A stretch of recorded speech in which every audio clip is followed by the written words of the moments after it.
자, 6장 들어와서 우리가 지난 시간에 했던 얘기 한번 생각해 봅시다. 여러분, 무슨 얘기 했었죠? 가설검정. 가설검정이, 가설이라는 게 일종의 그 어떤 문장 같은 그 스테이트먼트죠. 그런 가설을, 하이포테시스가 맞나 안 맞나, 그걸 얘기한다 그랬고, 우리가 다룰 가설은 두 가지가 있다 그랬어요. 그쵸? 영가설, 귀무가설이라는 거하고, 영가설, 귀무가설이라는 H0하고, 그 다음에 H1이라는 대립가설이 있다는 겁니다. 그렇죠? 그 다음에 여러분, 수학적인 거 생각하지 마시고, 그냥 개념만 한번 생각해 보세요. 지난 시간에 또 어떤 얘기 했냐면은, 이 영가설, 귀무가설이라는 거는 현재, 현실. 그쵸? 지금 있는 그대로. 반면에 대립가설은 그거를 뭔가 변화시키는 새로운 아이디어, 새로운 주장, 그런 게 대립가설에 들어간다 했습니다.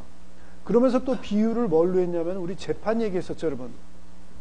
형사 재판이건, 민사 재판이건, 주로 형사라고 생각한다면은, 모든 피의자는 그 최종 선고가 나기 전까지는 여러분 무죄, 유죄. 무죄라 그랬죠. 무죄예요, 여러분. 피의자예요. 뭔가 의심이 되는 사람이지 실제로 범죄를 저지른 사람으로 확정되는 건 아니에요. 그래서 재판 과정을 보시면은 기본적으로 모든 사람은 무죄, 그렇죠? 현재 그대로 무죄라고 보는 거고, 그 사람이 유죄가 있다고 주장하는 게 누구예요? 형사 재판에서는 검사죠, 여러분. 검사. 검찰이 이 사람이 뭔가 나쁜 일을 했다고 해서 그걸 증명해야 되는 거죠. 기본적으로는 현재 그대로 있는 거는 무죄고, 그쵸? 그거를 깨고 뭔가 새로운 사실을 증명하는 거는 검찰의 몫이고, 그거는 이 구조에서 보면은 뭐하고 같아요? 대립가설하고 같은 거죠. 그쵸? 검찰이 대립가설이고, 피의자의 변호사는 귀무가설이다 하는 겁니다, 여러분. 맞죠? 처음 들으세요? 저는 분명히 얘기했다고 생각하는데, 처음 들으셨으면 지금 처음 들으세요, 여러분. 그렇게 해서 이해하시면 돼요. 자, 그래서 귀무가설은 현재, 그쵸? 귀무가설, 우리말로는.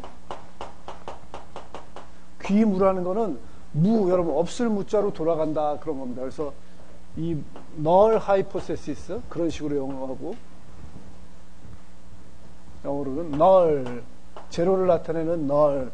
왜 이렇게 U자가 안 써지지? 그래도 안 써지네. U자로 좀 이쁘게 봐주실래요, 여러분? null. 그 다음에 이 대립가설이라는 것은 새로운 것. 그리고 현재로부터의 뭔가의 변화를 얘기하고, 이거를 대립가설. 이때 대립을 뭐라 그러냐면은 alternative. 자, 그렇게 얘기한다 그랬죠? 그쵸? 자, 기본적으로 이 구조입니다. 이 구조에서 뭐가 맞는지 안 맞는지를 우리가 검정해 보는 거예요. 영어로는 테스트해 보는 거예요. 테스트를 하는데 그냥 말로써 테스트하는 게 아니라, 당연히 여러분 우리 확률 통계를 배우니까 통계학적으로 계산을 해서 이게 맞는지 안 맞는지를 우리가 주장을 하는 게 바로 이 가설 검정이다 하는 겁니다. 아시겠죠? 자, 프레임워크는 아주 새로운 거예요. 여태까지 했던 게 아닌데, 제가 좋은 뉴스가 있다 그랬죠. 뭐라 그랬습니까? 사실 수학적으로 보면은, 통계학적으로 보면은 이 가설 검정하는 거는 우리가 바로 전 챕터에서 배운 신뢰 구간 구하는 거, 구간 추정하는 거하고 똑같다 그랬죠. 구간 추정하는 거하고 똑같고, 구간 추정을 하실 수가 있다면, 여러분들이 95% 신뢰 구간을 하실 수가 있다면은 그 바깥 부분 가지고 여러분들이 요 가설 검정을 다 할 수가 있다는 겁니다. 그건 좋은 뉴스죠. 뭔가 포장, 말로 개념은 다른데 실제 계산하는 거는 가만히 해보니까 별거 아니더라는 거죠, 여러분. 별거 아니더라는 겁니다. 그래서 그걸 여러분들이 오늘 잘 느끼실 거예요. 자, 그래서 6.1 모평균에 대한 대표본 검정 일로 들어갑니다, 여러분. 자, 지난 시간에 또 말씀드렸죠. 여기서 대표본 나왔으니까 여러분 뭐 생각나세요? 대표본? 대표본이면 표본의 개수가 많은 거죠. 몇 개? 30. 그럼 무슨 정리? 중심극한 정리. 그럼 무슨 분포? 정규 분포. 대표본이 있으니까 여러분 5장에서도 보셨겠지만 뒤쪽에 가면은 소표본도 있겠죠. 소표본이면 여러분 n이 몇 개 이하?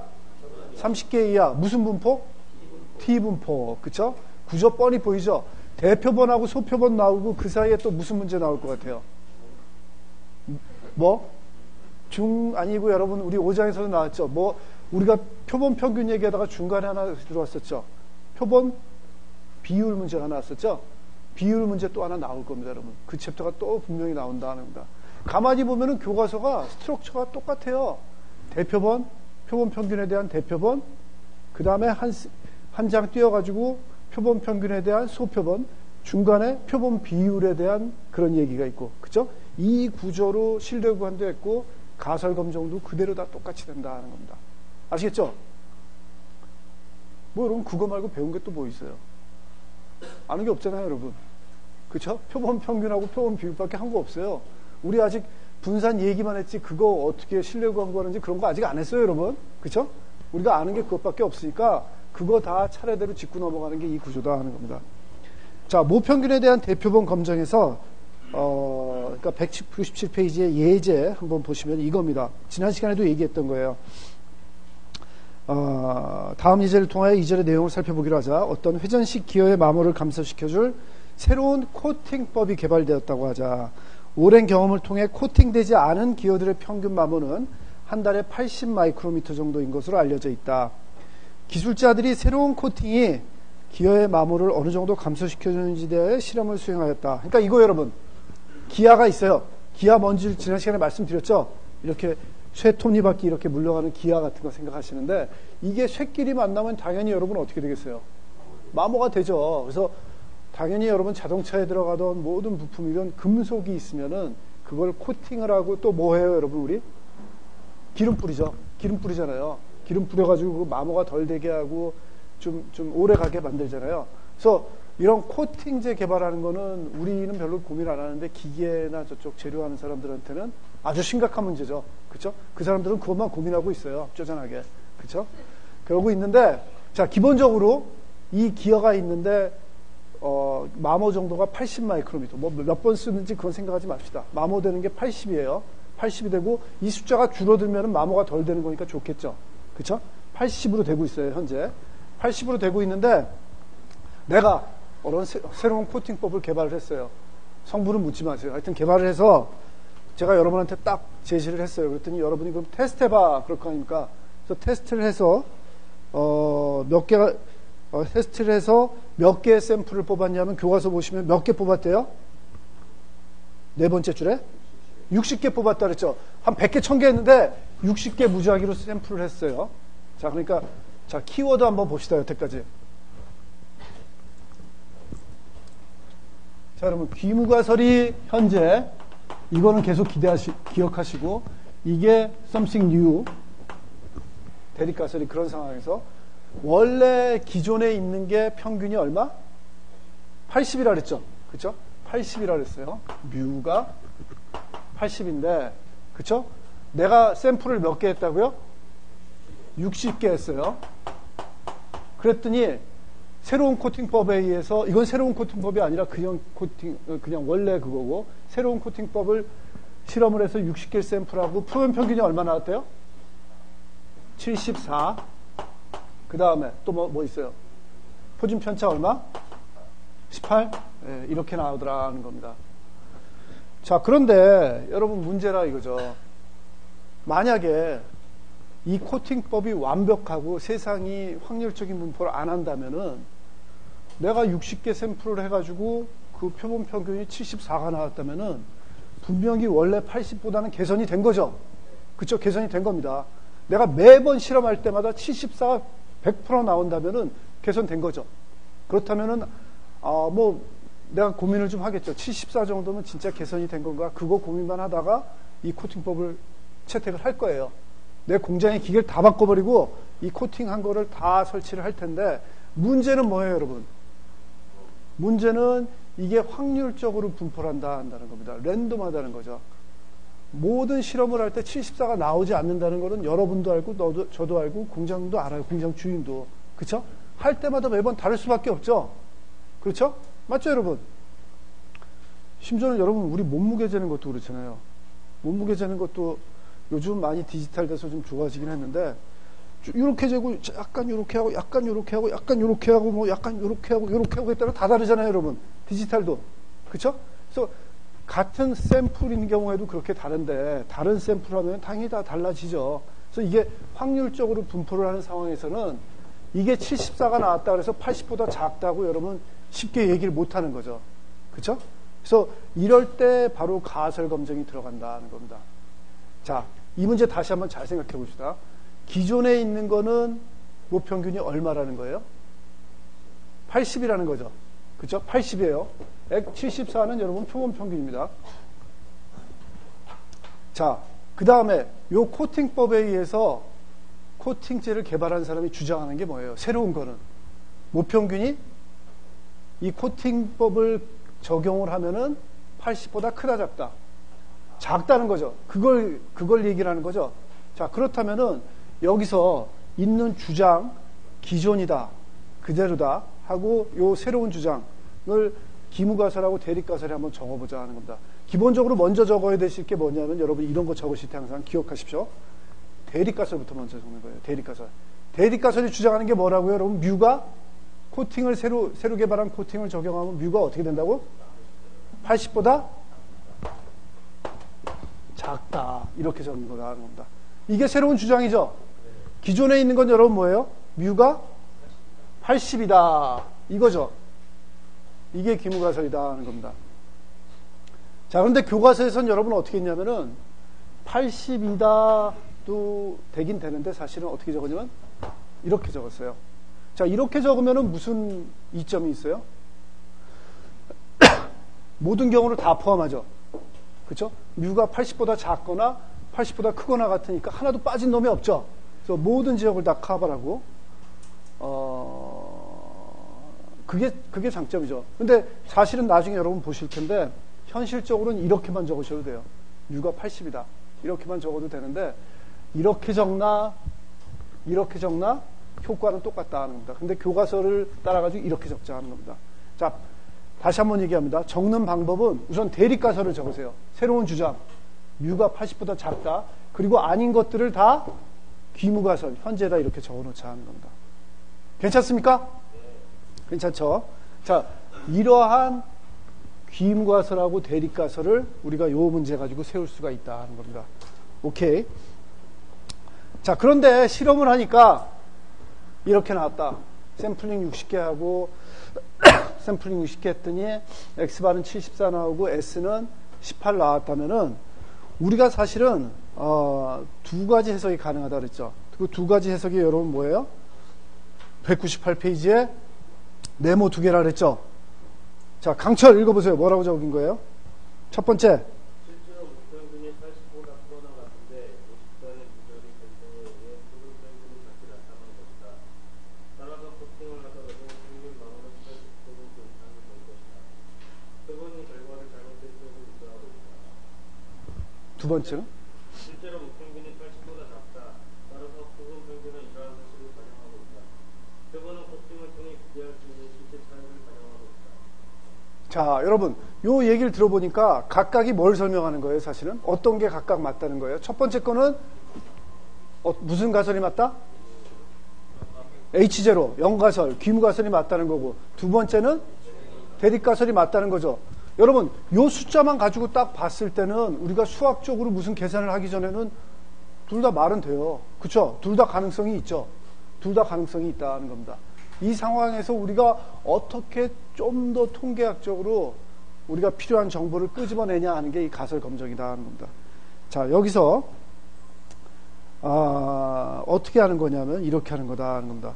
자, 기본적으로 여러분 이거 한번 생각해 봅시다. n이 60이랬으니까 여러분 모집단이 어떤 분포냐에 상관없이 x바는 무슨 분포를 따른다? 정규 분포를 따른다. 중심극한 정리. 그죠? 정규 분포를 따른다 하는 걸 여러분 딱 느끼셨죠? 그거 캐치하셔야 돼요. 이 문제 푸실 때 항상 캐치하셨고, 오케이, 뭔가 정규 분포를 따른다 하는 거고. 그 다음에 우리가 해야 될 거는 이걸 한번 생각해 보자 하는 겁니다. 귀무가설은 현재 지금 있는 그대로라 그랬죠. 그 다음에 대립가설은 뭔가 변화라 그랬죠. 그죠? 새로운 변화. 우선 이런 문제를 해결할 때는, 풀 때는 되게 고전적으로 나가야 돼요. 보수적으로 나가야 돼요. 이 기무가설 테스팅할 때는 기본적으로 기무가설이 참이라는 가정을 먼저 생각하자 하는 겁니다. 기무가설이 맞다라는 거는 현재 있는 그대로가 맞다는 거죠, 여러분. 그렇죠? 그 상황에서 문제를 한번 보면은, 자, 기무가설이 참이라면은 무슨 소리예요? 뮤가 80보다 크거나 같다는 게 맞다 그랬죠? 그렇죠? 근데 크거나 같다, 크다는 지금 생각하지 맙시다. 우선 80일 때 이퀄만 한번 생각을 해보시면은, 기본적으로 우리는 문제가 어떻게 된다고 얘기를 하는 거냐면은, X바는 평균이 뮤가 80이라는 얘기를 했고, 그쵸? 평균이 80이고, 그거에 따라서 이런 확률 분포를 갖는다고 얘기할 수 있겠죠? 그쵸? 맞아요, 여러분? X바는 정규, 그리고 이 확률 분포 무슨 분포? 정규 분포. 제가 답을 얘기해버렸네. 정규 분포를 따른다고 얘기할 수 있죠, 여러분? 그쵸? 이게 맞는 상황에서 한번 문제를 보자 하는 겁니다. 그래서, 그렇게 되면은, 요게 맞는 상황에서는 우리가 어떤 얘기를 할 수 있냐면, X바는 평균이 80이고, 그쵸? 분산이 얼마? 예? 60분의 시그마 제곱. 맞죠? 이걸 따르는 정규 분포를 따른다고 할 수 있죠? n분의 시그마 제곱. 맞잖아요, 여러분. 중심극한 정리 그대로예요. 자, 이걸 따른다고 얘기를 할 수 있다는 겁니다. 그런데 여러분, 우리 시그마 알아요? 모르죠? 그래서 시그마 대신 뭐 써요, 우리? S 그대로 대입하면 되죠? 요런 정규 분포를 따른다고 할 수 있다는 겁니다. 기무가설이 사실이라면, 그쵸? 그래서 기무가설이 사실이라면은 X바는 이러한 확률 분포를 따른다고 우리가 가정할 수 있다는 거죠. 맞죠? 동의하세요? 그쵸? 동의하시죠? 자, 이 상황에서, 기무가설이 사실인 상황에서 우리가 실제로 X바가 얼마가 나왔다는 거예요, 지금? 74가 나왔다 그랬죠? 이런 확률 분포를 따르는데 74가 나왔다는 거는 요거 나왔다는 거죠. 그쵸? 80이 저기고 평균이고 74니까 이쪽 왼쪽에 있을 거 아니에요. 그쵸? 요게 나왔다는 거잖아요. 그쵸? 죄송합니다. 그래서 그게 나왔다는 걸 알 수 있고, 자, 그렇게 딱 보면은 여러분, 저 그래프에서 보시면은 74 정도가 나오려면은 확률적으로 그게 나올 확률이 여러분 어때요? 커요, 작아요? 작죠? 왜 여러분 작다 그러셨어요?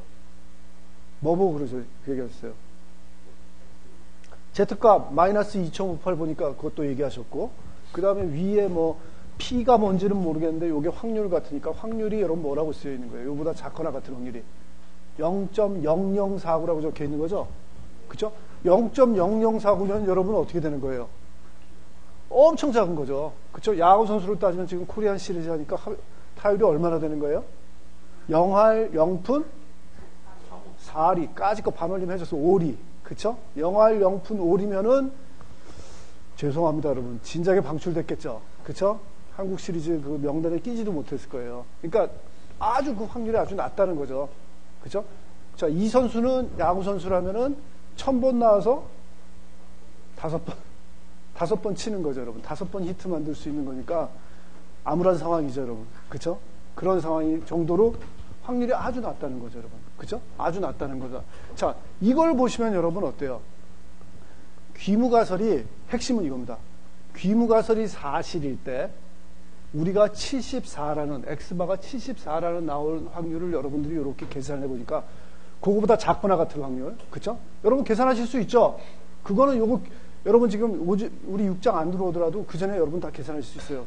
요거보다 작거나 같은 계산해 보니까 0.0049더라. 그쵸? 확률이 극히 낮다는 겁니다. 자, 그건 다시 우리 그 일상 언어로 얘기를 하면은 귀무가설이 사실인 상황에서 X바가 74가 나올 확률은 뭐예요? 1%도 안 되고 0.5%니까 실제로는 거의 일어난다는 거예요? 안 일어난다는 거예요? 안 일어난다는 거예요. 그건 뭐를 반증해 주고 있는 거예요? 귀무가설이 참이다 아니다? 그쵸? 참이 아닐 가능성이 크다는 거죠. 그쵸? 참이 아닐 가능성이 크고 여러분 대립가설 뮤가 80보다 작은 게 맞을 가능성이 크다는 걸 얘기를 해주는 거죠. 뮤가 80보다 작으면 여러분 어떻게 되는 거예요? 요 그래프가 왼쪽으로 조금씩 오겠죠. 조금씩 올수록 요 그래프가 조금씩 올수록 74보다 작을 확률은 점점 어떻게 돼요, 여러분? 커지죠.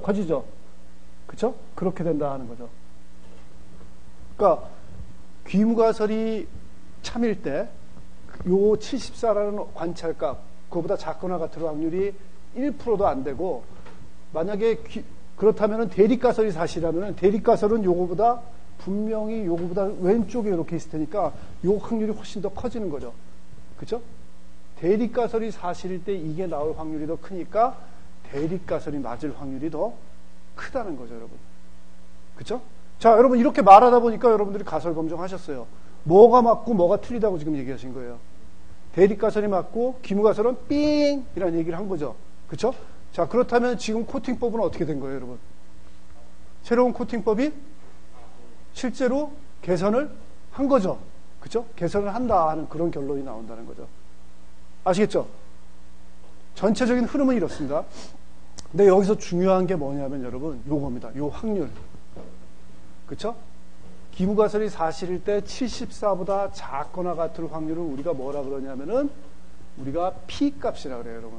P값이라 그래서 그게 지금 요 P값이 여러분 정규 분포에서 요거보다 작거나 같을 확률 요 쉽게 구하실 수 있잖아요. 뒤에 포 보시면은 그래서 0.0049 이게 충분히 작은 값이 나오면은 우리가 기무가설을 버려버릴 수 있다는 거죠, 여러분.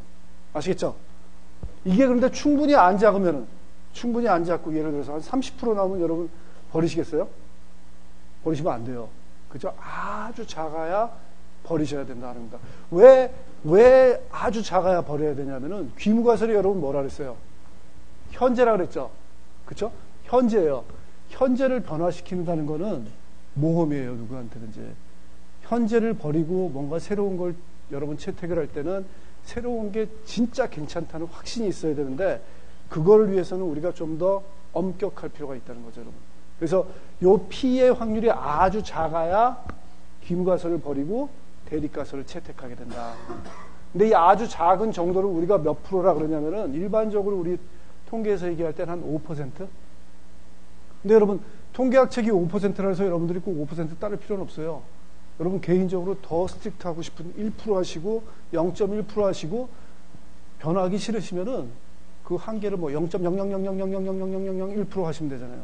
그거보다 작게 나올 때만 난 바꾸겠다. 그렇게 하셔도 된다는 겁니다. 그렇죠? 그 정도로 아주 작아야 우리가 이걸 버릴 수가 있다는 겁니다. 자, 여러분 가설 검증 다 했어요. 전체적인 내용은 아시겠죠? 자, 이렇게 가는 겁니다. 자, 이렇게 가는 거다 하는 겁니다. 자, 그래서 그거에 대한 설명을 제가 199페이지부터 한번 중요한 거 얘기해 볼게요. 일단 중간에 199페이지 중간에 보세요. 땡땡이 2개 있죠? 네모. 그렇죠? 첫 번째 거 읽어볼게요. 우리가 지금 얘기했던 거 한번 다시 리뷰하는 거예요. 먼저 H0가 참이란 가정하에서 X바의 분포를 계산한다. 여러분 우리 어떻게 한 거죠? H0가 참이라면은 뮤가 80보다 크거나 같다 그랬는데 크다는 생각하지 말자 그랬죠? 같다만 생각했을 때 뮤가 80일 때 그 X바의 분포는 여러분 뭐라고요? 생각해보자 그랬죠? 무슨 분포? 정규 분포. 뭐에서? 중심극한 정리에서 평균은 이게 사실이었으니까 뮤가 80. 그 다음에 분산은 n분의 시그마 제곱해서 n분의 s 제곱인 정규 분포를 따른다. 그 얘기를 했죠? 그쵸? 그거 하신 거고. 이 분포를 x바의 0분포라고 한다. 귀무가설이 사실이었으니까 귀무가설에 맞는 0, 널 분포라고 그랬죠? 그 널 분포라고 한다. 귀무가설이 사실인 확률 분포를 얘기를 해주는 겁니다, 여러분. 두 번째 네모. 다음으로 P값을 계산한다. 계산된 P값은 H0가 참이란 가정하에서 H0와 표현평균 X 간의 불일치 정도가 적어도 74라는 관측값에 대한 결과보다 크게 될 확률이다. 자, 여러분들이 하신 내용 다예요. P값 계산하라는 게 방금 뭐였냐면은 우리가 관찰값 74 나온 거죠. 74가 귀무가설이 사실일 때 공호보다 작거나 같을 나올 확률을 구하는 거다 하는 겁니다. 그죠? 아시겠죠? 그래서 그 확률을 구해보니까 이렇게 나오더라 하는 겁니다. 그 나올 확률. 여러분, 그럼 여러분 질문하실 거예요. 작거나 같은 게 항상일까요? 예를 들어서 그럴 수도 있잖아요. 대립가설이 뮤가 80보다 크다. 그러면은 여러분 일반적으로 관찰값이 어느 쪽에 있을까요? 오른쪽에 있겠죠. 그때는 쪽에 한 요쯤 있겠죠, 여러분. 그쵸? 요쯤 있다 하는 겁니다. 양쪽에 왔다 갔다 할 수 있어요. 대립가설의 부호에 따라서. 자, 그렇게 된다 하는 얘기. 그래서 그걸 구하신 게 바로 여러분 뭘 하신 거냐면은 199페이지에 제일 밑에 보세요. Z 이퀄 2.324분의 74 빼기 80 하셨죠? 여러분 뭐 하신 거예요? 요 Z값 구하신 거죠? Z값 구하실 때 어떻게 하세요? 74 빼기 80 평균 나누기 표준 편차, 표준 오차 뭐예요? 루트 60분의 18의 제곱 뭐 하여튼 그쵸? 그렇게 된다는 겁니다. 그래서 2.324 하시면 이렇게 나오더라 하는 겁니다. 그래서 그거보다 작거나 같을 확률이 0.049가 나오더라 하는 겁니다. 그래서 200페이지 넘어가시면은 200페이지 넘어가시면 이 그래프 나와 있죠? 그쵸? 그 다음에 그 바로 밑에 보세요. 다시 한번 얘기할게요. P값은 앞서 언급한 대로 H의 타당성에 대한 양적 척도를 제공한다. 거기다 밑줄 보세요, 여러분. P값은 H0의 타당성에 대한 양적 척도를 제공한다. 그쵸? 그 다음에 이 양적 척도를 어떻게 해석할 수 있을까? 적절한 해석 방법이라는 게 약간 의심스럽다. 이 P값은 H0가 참일 때 관측값 74와 같이 평균이 H0에서 멀리 떨어진 표본을 추출할 확률이 단지 0.0049임을 말해준다. 말되죠, 여러분? 그쵸? 그거보다 작거나 같은 확률이 그러니까. 자, 이때 다음 두 가지의 결론 중 하나가 가능하다 하는 겁니다. 두 가지의 결론. 사실은 제가 두 가지 중에 더 확률 높은 건 이미 말씀드렸는데 다시 조금 뒤로 돌아가서 이 74가 나올 확률이 0.0049라는 걸 봤음에도 불구하고 사실은 여러분 우린 여전히 두 가지 확률을 얘기할 수 있어요. 자, 그 네모 200페이지 네모 두 개 보시면 첫 번째 H0가 거짓이다. 그쵸? 그거는 우리가 방금 얘기한 그거죠. 이 확률이 너무 작으니까 H0가 사실일 때 요게 나올 확률이 너무 작으니까 H0가 사실일 리가 없다 하는 거고 그럼에도 불구하고 P가 0.0049밖에 안 나옴에도 불구하고 두 번째 네모처럼 얘기할 수도 있어요. H0는 사실이다. 여전히 사실이다. 이는 추출될 수 있는 모든 표본 중에 오직 0.49%만이 실제 추출된 표본의 평균처럼 작거나 또는 더 작은 평균을 의미한다. 다시 말하면 본 표면 평균은 그 분포에서 가장 극단적인 0.49에 위치한다는 겁니다. 무슨 얘기예요, 여러분? 이게 여전히 맞는데 확률이 나올 확률이 0.49%밖에 안 되지만 그게 나왔다는 거죠. 맞죠, 여러분? 그게 나올 수도 있죠. 확률이 0.49%라 그래서 아무것도 안 일어나는 건 아니잖아요. 아주 낮다는 거지 0.49%는 일어나잖아요. 그게 일어난 걸로 볼 수도 있다는 거죠. 그죠? 두 가지 해석이 가능하다는 거죠.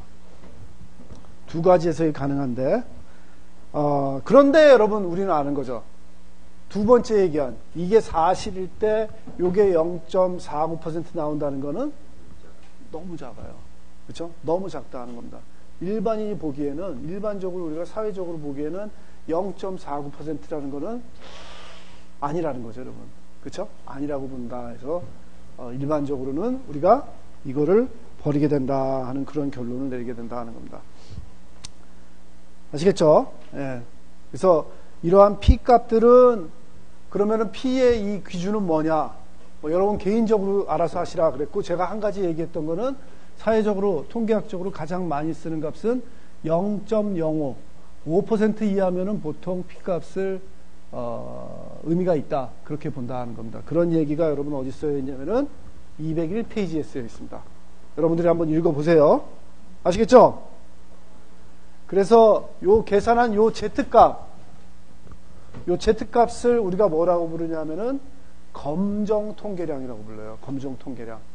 Z값을 검정통계량. 그게 어디 나와 있냐면은 201페이지에 위에서 8번째 줄. 일곱 번째 줄부터 보세요. 마지막으로 P값의 산정은, P값 산정은 Z값을 계산함으로써 가능하다는 것을 주목해야 된다.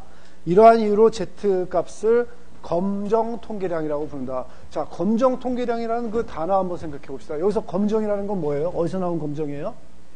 가설 검정에서의 검정이죠? 가설을 테스트하기 위한 그러한 통계량이다 하는 뜻입니다, 여러분. Z값을 구해봐야 우리가 P값을 구할 수 있기 때문에 결론을 내릴 수 있어서 이 Z값을 검정 통계량이라고 하고 이걸 구하는 게 가장 핵심이다 하는 겁니다. 자, 그래서 통틀어서 정리해서 얘기하면 201페이지의 그 가설 검정 수행 단계 네모 안에 있는 내용 되겠습니다. 자, 이거 누가 읽어볼까요? 김태율 읽어보세요.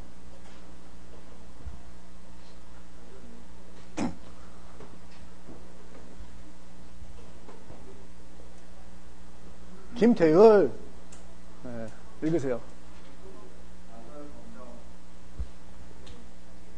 크게. 맞죠, 여러분? 귀무가설, 대립가설 문제 읽고 정리해야 된다 그랬죠? 근데 뭐부터 정리한다 그랬어요? 뭐부터 정리해요? 대립가설부터 정리해야 돼요. 대립가설의 특징은 뭔가 새로운 주장, 그걸 먼저 쓰시고, 그 다음에 그거 아닌 거를 귀무가설로 적는 거다. 근데 귀무가설 중에 제일 중요한 건 여러분 뭐라고요? 이퀄값. 그쵸? 이퀄만 중요해요. 그 다음. 그쵸? H0가 참이라고 가져가는 거는 귀무가설이 참이라고 생각을 하고, 이때 중요한 거, 뮤가 80인 거, 이퀄 사인인 거, 그게 맞다고 생각하자는 겁니다. 그 다음. 자, H0가 맞다라는 거는 확률적으로 X바가 이런 분포를 따른다고 생각하는 거죠. 뮤가 80이라는 게 맞댔으니까. 그리고 검정 통계량을 계산하라 했죠. 검정 통계량은 뭐? Z값이라 했잖아요. 그쵸? Z값 여러분 어떻게 구했어요? 마이너스 2.58. 그쵸? 루트 n분의 시그마 분의, 그 다음에 뭐에서 못 뺐어요? X바 마이너스 뮤 하신 거죠. X바 74 관찰값 나왔고 80 평균 나와가지고 이걸 구했다 하는 겁니다. 그 다음. 그쵸. 검정 통계량의 P값이라는 거는 마이너스 2.58보다 이 경우에는 작거나 같은 확률. 해보니까 이게 나오더라 하는 겁니다. 그 다음. 더 읽어야 되는 거 아니에요? 네.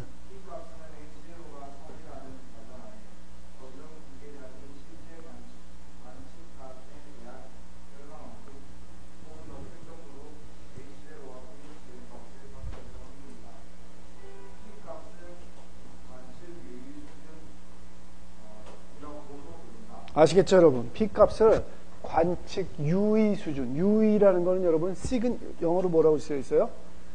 significance level. 이렇게라고도 불린다는 겁니다. 괜찮습니까? 자, 기본적으로는 이론 구조 그대로 다 따릅니다. 여러분, 더 진도 나가기 전에 제가 한 가지만 물어볼게요. 게스트 해보세요. 우리 요 구조, 지금 요 6장에서 하는 구조가 5장에서 하는 거하고 똑같다 그랬죠? 대표본에서 이렇게 했죠. 만약에 소표본이면 어떻게 했을까요, 여러분? 뭐만 달라질까요? T분포. 그쵸? 여기서 요게 Z가 아니라 뭐? T가 되겠죠, 여러분. T가 될 거다 하는 겁니다. 표본 비율이면 여러분 어떻게 될까요? 표본 비율을 어떻게 했을까요, 여러분? 한다면. 우리가 표본 비율에서는 여러분 샘플을 충분히 해가지고 정규분포로 근사화했죠. 이거하고 거의 똑같고 단지 뭐만 달라지는 거예요? 요거 대신에 표본 비율값, 요 가설에서 나오는 그 비율값 나올 거고, 그 다음에 요거 구하는 거, 루트 n분의 p 곱하기 1-p. 여러분, 그것만 들어가면 돼요. 그쵸? 구조적으로는 다 똑같다 하는 겁니다. 아시겠죠? 자, 그 얘기 드리고. 자, 그 다음에 201페이지에 H0를 표현하는 또 다른 방법. 무슨 얘기냐면은 이거 이 얘기 해주는 거예요. 제가 요 얘기 했죠. 귀무가설을 먼저 적으라 했어요? 대립가설 먼저 적으라 했어요? 대립가설 먼저 적고 그게 아닌 건 다 귀무가설 하자 그랬죠. 근데 귀무가설에는 분명히 이퀄 사인이 하나 있어요, 여러분. 있어야 돼요. 아시겠죠? 그래서 대립가설이 아닌 모든 범위를 귀무가설로 적어도 되고, 아니면은 뭐라 그랬습니까? 이퀄 사인만 중요하기 때문에 요 부등호는 버려도 된다 그랬죠?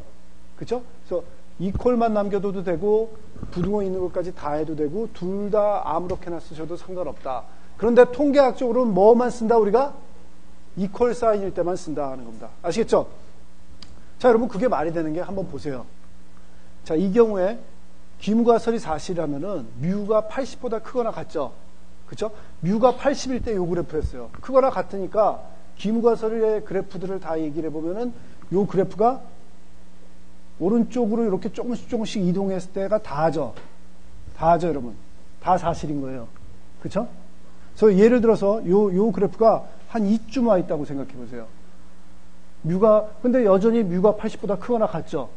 그런데 X바가 74가 나왔다면은 80일 때 0.004가 나왔는데 한 이쯤 있으면은 그때 P 값은 여러분 어떻게 돼요? 0.004보다 커요, 작아요? 작죠? 그쵸? 작아요. 그래서 만약에 평균이 이쪽이라면은 이게 귀무가설이 아니라는 더 강력한 아니면은 약한 강력한 증거가 되죠, 여러분. 가장 그래도 월스트한 케이스가 언제냐면은 뮤가 80인 경우죠. 그쵸? 더 작으면 볼 필요도 없잖아요. 그쵸? 그래서 요 끝부분이 제일 중요하기 때문에 이퀄 사인만 중요하다 하는 그 얘기입니다, 여러분. 괜찮습니까? 자, 여러분. 그래서 이 가설 검정에서 제일 중요한 건 뭐냐면은 여러분들이 문제를 읽고 귀무가설하고 대립가설을 한번 적을 수 있어야 돼요, 손으로. 그쵸?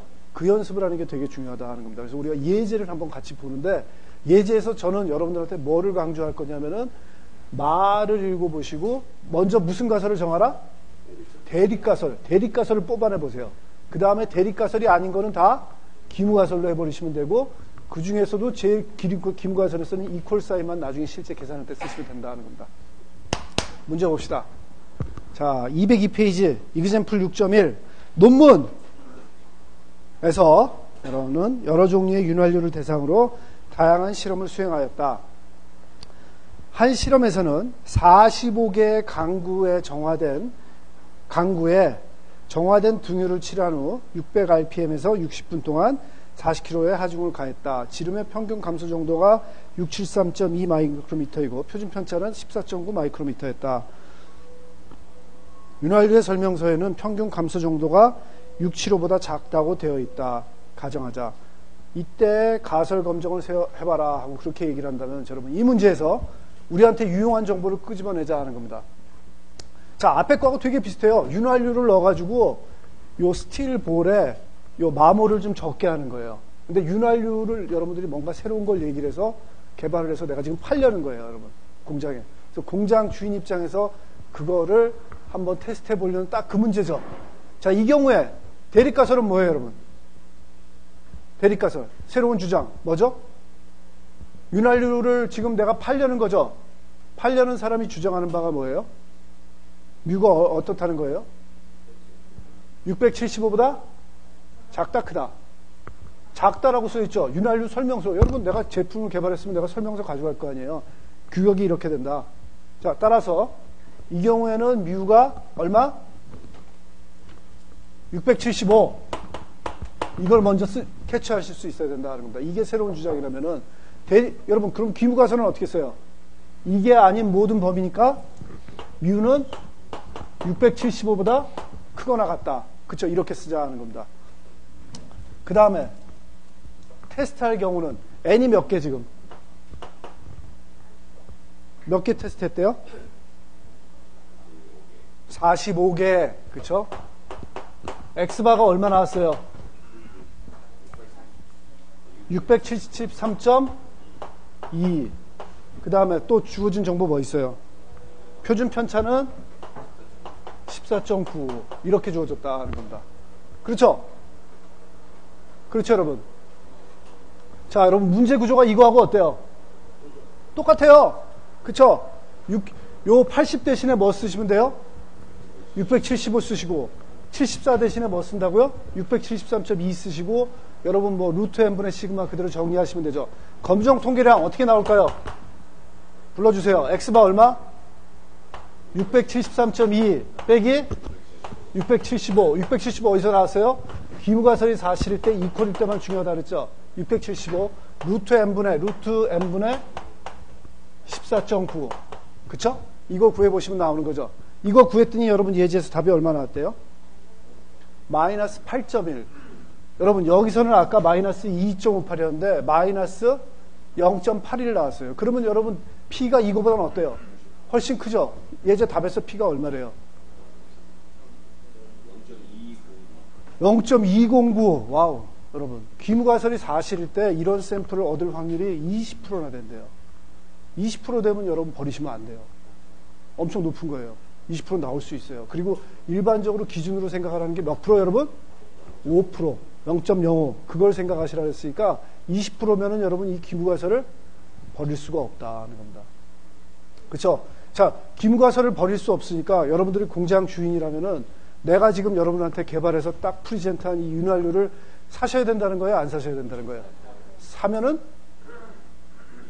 김보람 20%나 되니까 기무가설이 사실일 때 여전히 변화가 없을 때 이게 나올 확률이 20%나 되니까 윤활유 사면 안 돼요. 저한테 악수를 청하셔야죠. 즐거웠습니다. 다음 기회에 좀 더 공부해 오세요. 그렇게 돼야 되는 거죠, 여러분. 아니면 옆 공장 가보시든지. 통계를 안 들은 내 친구가 있는데 그 친구가 경영한 거기 가서 파시면은 파실 수 있습니다. 근데 저는 안 됩니다. 그렇게 얘기해야죠, 여러분. 그쵸? 나는 배워서 압니다 하고 여러분들이 딱 사실을 얘기를 해야죠. 내 변화가 없다는 게 너무나 확률이 크다. 저는 받아들일 수 없습니다 하고 그렇게 넘어가시는 거죠. 아시겠죠? 네. 자, 그렇게 된다 하는 겁니다. 자, 그 다음 연습 또 해봅시다. 이그젬플 6.2 어떤 저울이 검정 중량인 이게 1000g이에요? 1g이에요? 1000g 1000g을 60회 제어범으로써 보정된다고 하자. 60회 읽은 저울의 눈금의 평균과 표준 편차가 각각 1000.6과 2g이다. 이거 문제에서 줘버렸네. 기무가설은 뮤가 1000, 대립가설은 뮤가 1000이 아니다를 검증하기 위한 P값을 구하라. 자, 이건 무슨 얘기예요, 여러분? 저울이 있으면 여러분 항상 검정을 하셔야 되죠. 그쵸? 여러분 아세요? 이 저울이라고 특히 우리 실험실에서 하는데 그 저울 샀다 그래서 그 업자를 계속 믿으면 안 돼요, 여러분. 그 몇 번 쓴 다음에는 꼭 그거를 여러분 검정을 해봐야 돼요. 검정을 하는 게 그 칼리브레이션이라고 그러죠, 여러분. 우리가 놓은 매스를 자꾸 나와가지고 그게 그 값이 읽히나 안 읽히나를 봐서 안 읽히면은 조절을 해줘야 되죠. 조절을 해서 그걸 읽도록 해줘야 되는 거예요. 계속 쓰다 보면 꼭 그래요, 여러분. 하셔야 되는데, 자, 이 경우에 검정을 어떻게 한다고요?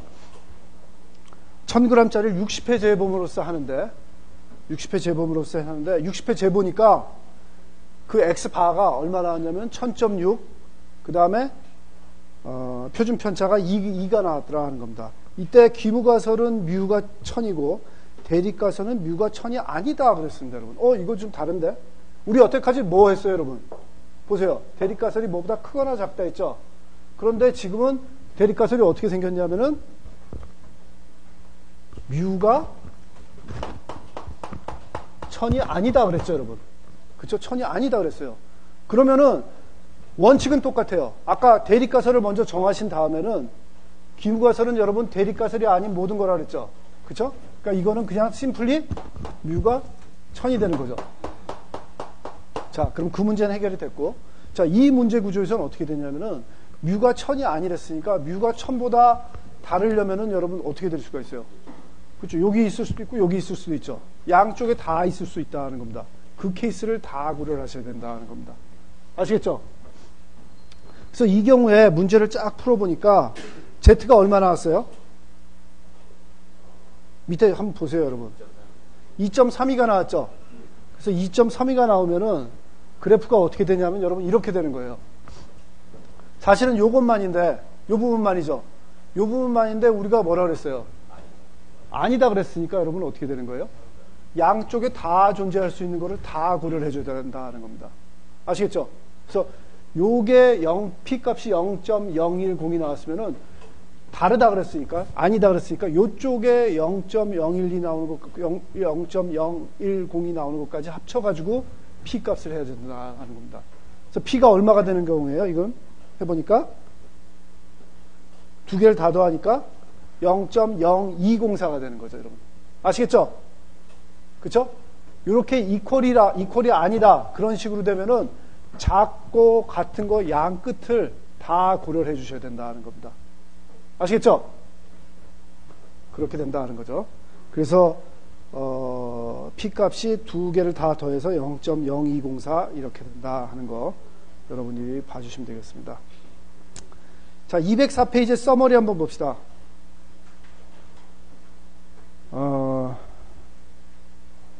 8장. 오늘 늦었으니까 한번 읽어보세요, 서머리.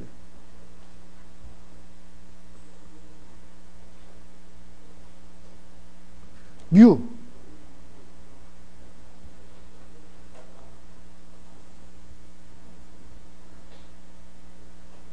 시그마.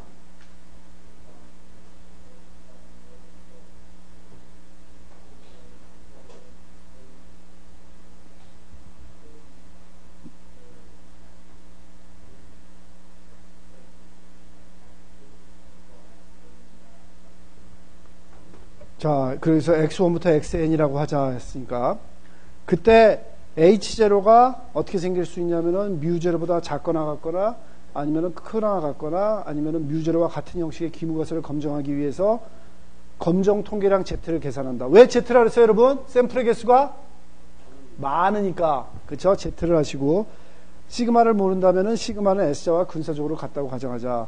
이때 P의 값을 계산한다. P값은 정규 곡선 아래 면적으로 계산되나 고려되는 면적은 다음과 같이 대립가설에 따라 다르다.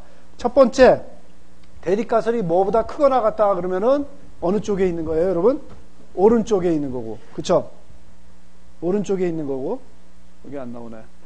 뭐보다 작거나 같다 그러면 저런 식으로 왼쪽에 있는 거고, 다르다 그러면은 이런 식으로 양쪽에 있는 거를 다 고려를 해서 값을, 그 면적을 구하면 된다는 겁니다.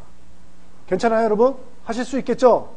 심지어는 제가 말씀드린 그 의미를 여러분들이 충분히 음미하시지 않고도 여러분들이 그냥 기계적으로도 풀 수 있을 정도로 쉽죠? 그쵸? 자, 여기서 여러분 한 가지만 얘기하고 넘어갈게요. 이 문제 한번 다시 돌아가 봅시다. 이 문제. 양측 검정했을 때 특히. 그쵸? 우리한테 지금 요 가설 검정을 하기 위해서 필요했던 구간은 뭐예요? 우리한테 의미 있는 구간은. 요 빗금친 요 부분이죠? 그쵸? 요 부분입니다. 그리고 전체 그래프 밑에 있을 확률이 그 전체 면적이 1이라고 할 때 요 면적하고 요 아래에 있는 면적하고 저 아래에 있는 면적이 0.0204라는 얘기죠. 2.04%라는 거잖아요. 그러면은 요 색깔 친 부분 말고 여기서부터 여기까지의 샘플이 존재할 확률은 몇 프로 되는 거예요? 그쵸? 100 2.04%죠. 그쵸? 그렇다면은 요 확률이 대략 뭐 거의 98%. 그 정도 되는 거죠. 근데 이 방법 가만히 생각해 보니까 우리 뭐 했던 거하고 비슷해요? 전 챕터에서 했던 98%의 신뢰 구간을 구하는 거 생각나세요, 여러분? 그거하고 방법이 아주 유사하더라는 겁니다. 그때 98% 신뢰 구간을 여러분 우리가 어떻게 표현했어요? 100 곱하기 1-알파% 생각나세요? 1-알파% 그렇게 썼었죠? 그때 알파가 0.024를 넣으면은 딱 그 방법하고 그 신뢰 구간 구하는 방법하고 이거하고 그대로 다 똑같더라 하는 겁니다. 그쵸? 그때 100 곱하기 1-알파% 신뢰 구간을 구하는 거, 그 방법에서 요 반대 부분만 딱 생각한 게 바로 지금 가설 검정이더라 하는 거죠. 그래서 제가 지난 시간에 얘기하고 오늘 얘기했던 거 생각나시죠? 통계학적으로 가설 검정하는 거하고 신뢰 구하는 거하고 똑같다 그랬죠? 단지 우리가 바라보는 그 지역이 다른 거예요. 신뢰 구간일 때는 요 전체적인 걸 받고 가설 검정일 때는 요 끝부분을 더 중요시하는 거죠, 여러분. 그쵸?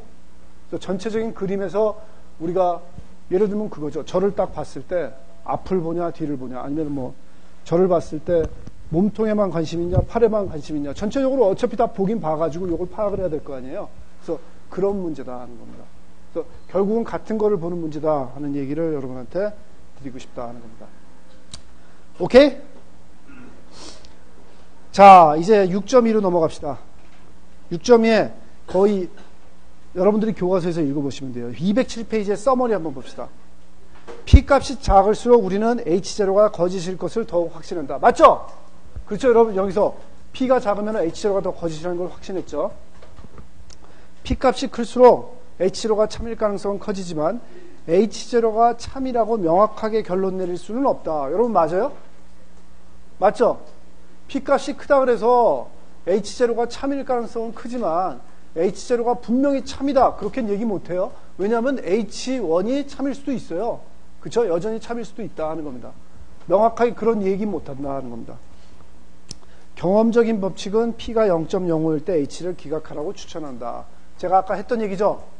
맞죠 여러분? 0.05 보통 그걸 많이 쓴다 하는 거 여러분 보시고 그 다음에 208페이지의 서머리로 또 넘어갑시다.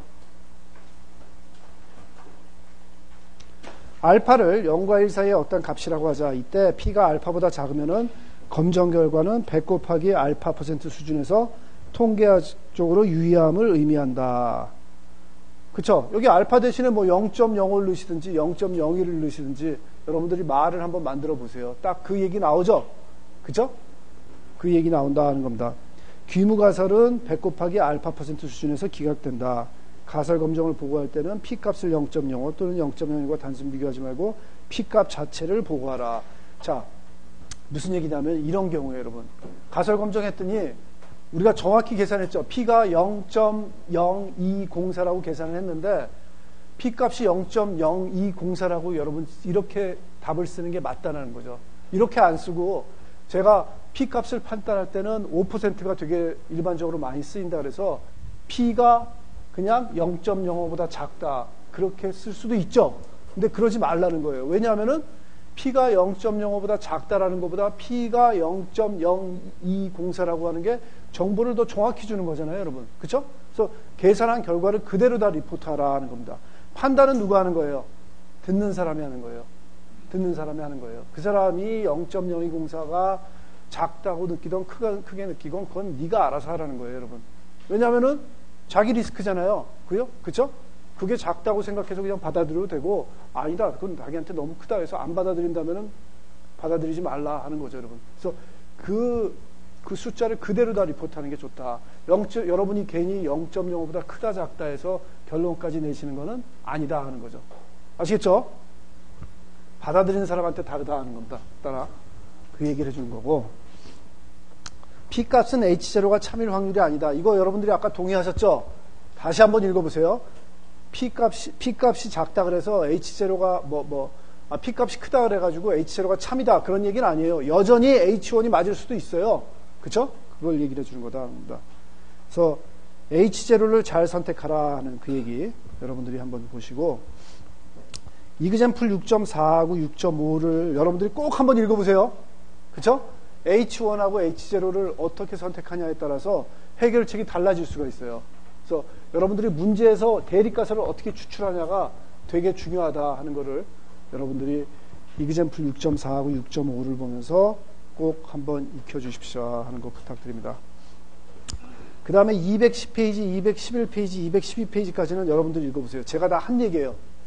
기무가설, 지금 가설 검정하고 신뢰구간하고의 관계, 앞뒤 관계라는 거하고 다 말씀드린 거니까 넘어간다는 겁니다.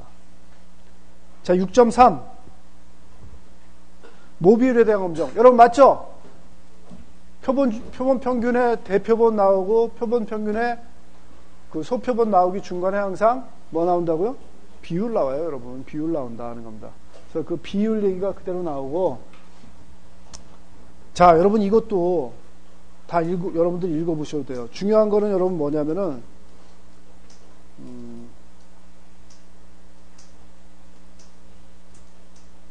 216페이지 아예 서머리 봅시다.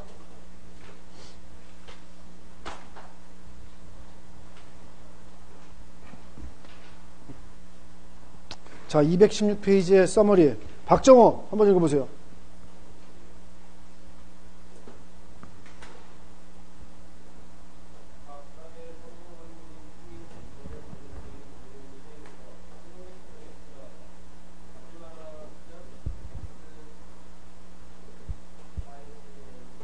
X는 바이노미얼 NP를 따른다. 그렇게 이해하시면 돼요. 네.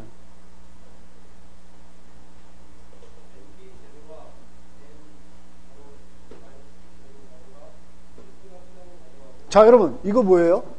NP하고 N 곱하기 1-P가 10보다 크다라는 거 여러분 기억나세요?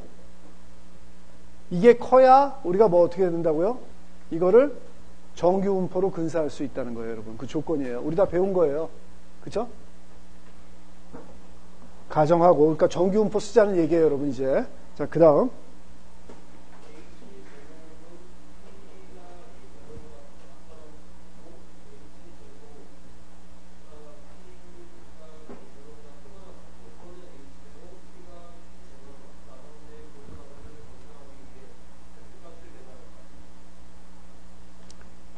그쵸. Z값 여러분 구조 보시면 아까 말씀드렸죠. 표본 비율 P hat 마이너스 P 제로. 그쵸? 하고 표준 편차 그걸로 딱 나누는 거. 그쵸? 그대로 다씩 나오고 이거를 계산하고 P 값을 계산한다는 겁니다. 그래서 그 대립가설이 크냐 작냐 같지 않냐에 따라 가지고 왼쪽이냐 오른쪽이냐 양쪽의 면적을 다 봐야 되나 그 얘기가 나온다. 구조는 여러분 어때요? 방금 전에 한 거 똑같아요. 그쵸? 표준 편차를 구할 때 우리가 그 시그마나 S 쓰는 게 아니라 그 다음에 루트 n분의 P 곱하기 1-P 그거 쓰는 거 말고 아무것도 없다는 겁니다. 괜찮습니까? 네. 여러분들 연습하시면 다 된다는 겁니다. 여러분들 찝찝하시면 여기 예제 없나? 예제 한번 합시다. 다시 돌아가서 210페이지. 자, 논문에서 해수면 고도를 측정하기 위한 새로운 방법이 소개되어 있다. 1225개의 베이스라인 표본 중 926개가 클래스 C 수준의 측량 허용 한계에 포함된다는 결과가 도출되었다. 이 결과를 가지고 새로운 방법이 허용 한계 내에 드는 결과를 75% 이상 도출한다고 결론 내릴 수 있는가? 자, 여러분 이게 뭐 GPS 문제건 뭐 해수면이건 그런 문제를 다 떠나가지고 문제에서 딱 읽어보시면은 여러분 대립가설이 뭐가 돼야 될 것 같아요? 대립가설은 주로 어디 있냐면 항상 끝에 있어요, 여러분. 무엇보다 크다고 할 수 있는가? 무엇보다 작다고 할 수 있는가? 무엇과 같지 않다고 할 수 있는가? 하는 그 새로운 주장이 하나 있다고요, 여러분. 자, 대립가설 뭐가 될 것 같아요? 여기서 보시면. 네? 75%. 그쵸? 게다가 이건 비율을 얘기하는 거잖아요. 그러니까 여기서는 대립가설은 어떻게 되는 거냐면은 P가 75%니까 0.75보다 크냐? 그쵸? 이상이냐? 크냐? 이렇게 한다 그랬습니다. 대립가설이 이퀄 들어간다 그랬어요? 안 들어가요, 여러분. 이퀄은 기무가설이다 보세요. 자, 대립가설이 저렇게 됐으니까 기무가설은 여러분 기본적으로 어떻게 된다고요? 적의 아닌 모든 범위. 그쵸?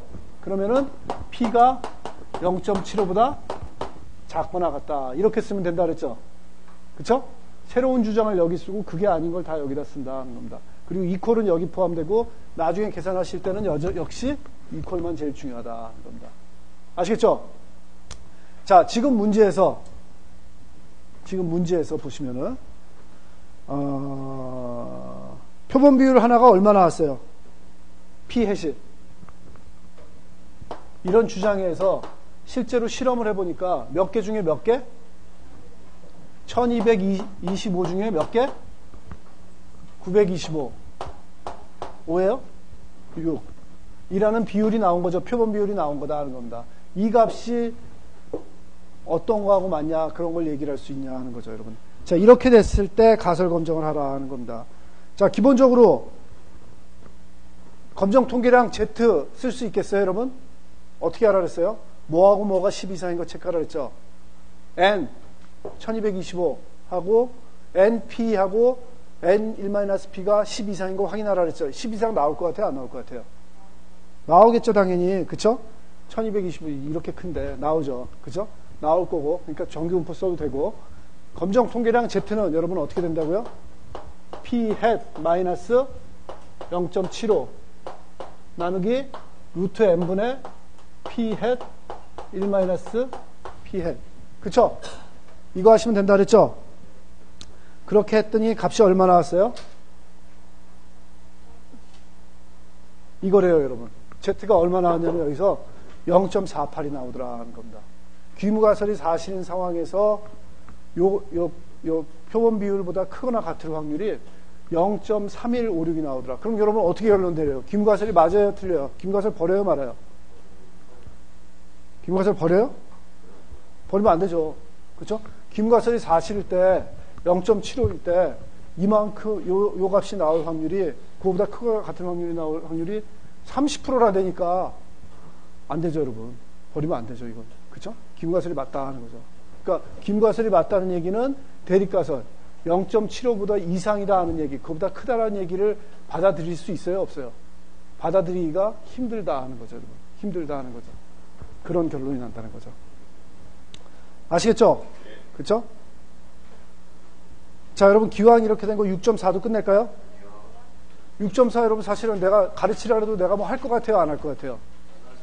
안 할 것 같죠? 내가 무슨 얘기 할 것 같아요? 게스 해보세요. 소표본이니까 Z를 T로 바꿔라. 그때 T는 여러분 뭐가 중요하다고요? 자유도. 그쵸? 자유도는 뭐라고요? 샘플의 개수 마이너스 1. 그쵸? 뒤에 표에서 다 찾아가지고 그대로 다 하시면 된다는 겁니다. 검정 통계량이 소표본일 경우엔 Z예요? T예요? T라 하는 겁니다, 여러분. 그거 말고 구조는 똑같다 하는 거죠. 아, 그러니까 여러분 지난 시간하고 이번 시간 한 반을 가설 검정 그 이론 처음에 요 방법에 대해서만 계속 설명을 드린 거예요. 그 다음에 일단 그것만 익혀지면은 그 표본 평균이 대표본인 경우, 표본 평균의 소평균, 그 다음에 표본 비율, 문제 푸는 거는 아무것도 아니죠. 그쵸? 여러분들이 그걸 계속 이미 연습을 했기 때문에 아무것도 아니다 하는 겁니다. 여러분들이 그 개념만 제대로 잡고 계시면 된다는 거죠. 자, 헤어지기 전에 중요하니까 다시 한번 요 프로시디어 다시 한번 얘기해 봅시다. 가설 검정을 할 때는 뭔가 새로운 이론을 테스트하는 겁니다. 뭘 먼저 적으라 그랬어요? 대립가설, 새로운 걸 먼저 적으라 그랬습니다. 새로운 거 그 얘기는 보통 문제에 어디 적혀 있어요? 마지막 부분에 크다고 할 수 있는가? 작다고 할 수 있는가? 다르다고 할 수 있는가? 그거에 따라 가지고 크냐, 작냐, 다르냐. 귀무가설은 어떻게 적어요? 각각이 아닌 나머지를 다 그냥 때려 넣으시면 돼요. 근데 귀무가설에서 중요한 건 어느 케이스만 중요해요? 이퀄 사인만 중요해요. 그렇죠? 그래서 귀무가설이 사실이라는 가정하에 검정 통계량을 구한다. 대표본인 경우하고 표본 비율인 경우에는 Z값으로 나오겠죠. 정규 분포니까. 표본 평균의 소표본인 경우에는 무슨 분포? T분포. 그 값을 구하셔가지고 그거보다 작거나 같을 확률, 크거나 같을 확률을 구해보신다 하는 겁니다. 그 값이, 그 확률이 뭐라고요, 여러분? 무슨 값? Q값, P값. Q값 안 배웠어요, 여러분. P값, 그쵸? P값이다 하는 겁니다, 여러분. 아시겠죠? 그래서 P값이 충분히 작으면 여러분 어떻게 한다고요? 우리가 귀무가설을 채택을 안 하고 대립가설을 채택을 한다 하는 겁니다. P값이 충분히 작다는 얘기는 뭐예요? 귀무가설 하에서 P값이 충분히 작다는 얘기는 귀무가설이 참일 때 그런 사건이 일어날 확률이 아주 작다라는 거죠. 그쵸? 한 5% 이하로 작아버리면은 안 일어난다고 보는 거죠. 그게 안 일어난다고 보는 거죠. 그래서 대립가설이 맞다 그렇게 결론을 내리게 된다는 거죠. 괜찮습니까?